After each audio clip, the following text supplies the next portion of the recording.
An exclusive report in the Australian newspaper late this week revealed that the peak legal body in the country, that's the Law Council of Australia, is insisting that the presumption of innocence and the rule of law must remain sacrosanct in our country and must never be weakened by any reforms to our legal system related to sex assault crimes. The Law Council made its demand in a submission to an inquiry that's being held by the Australian Law Reform Commission. The inquiry is looking into justice responses to sexual violence, and it might result in the adoption of things that would reshape the administration of rape trials in Australia. Labor is leading a push to improve outcomes for rape victims, something that nobody could argue would be a bad thing. Except that, of course, that can't come at the expense of watering down the right of a person accused of a sex assault crime to the presumption of innocence and a fair trial.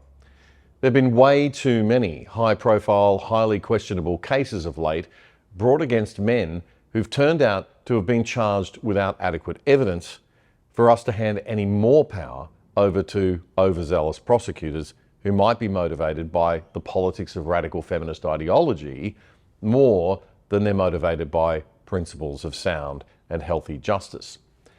As the lobby group Mothers of Sons has revealed, young men are at grave risk of false accusations in today's social climate.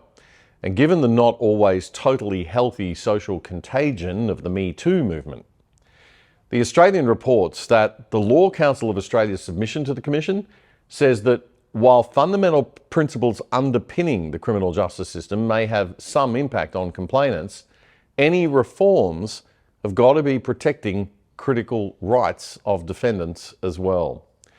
The presumption of innocence, the right to silence, the right to a trial by jury, the burden of proof resting on the prosecution, and the criminal standard of proof beyond reasonable doubt are all essential to the integrity of the criminal justice system, it said.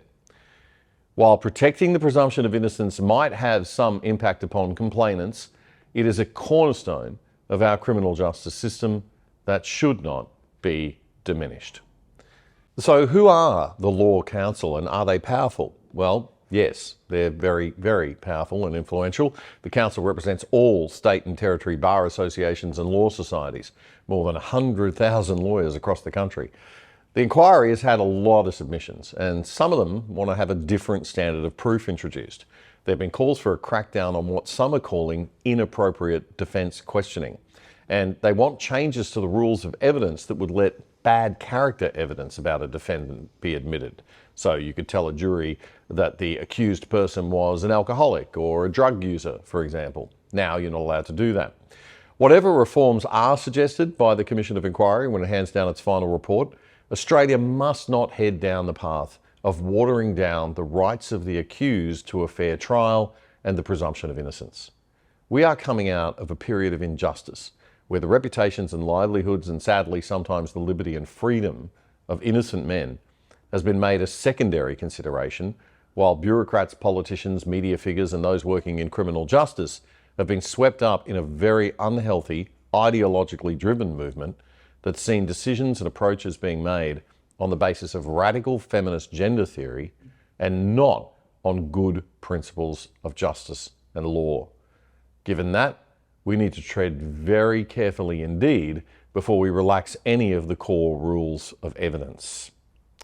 On August 31, Sydney will see the Restoring the Presumption of Innocence conference, sponsored by Mothers of Sons and hosted by the Australians for Science and Freedom. You can get more info and tickets if you'd like to go along to that event at presumptionofinnocence.au. Presumptionofinnocence.au is the website. Hope you enjoyed that clip. The Other Side is your weekly analysis of the media's best news and commentary without the woke, and we need your support. Please make sure you subscribe to our channel on YouTube and follow us on X at The Other Side on X. It's all totally free to do that. But we could always do with your financial support too. So if you'd like to make a donation, click the Super Thanks button on YouTube with a little $ and thanks on it right under the video frame below.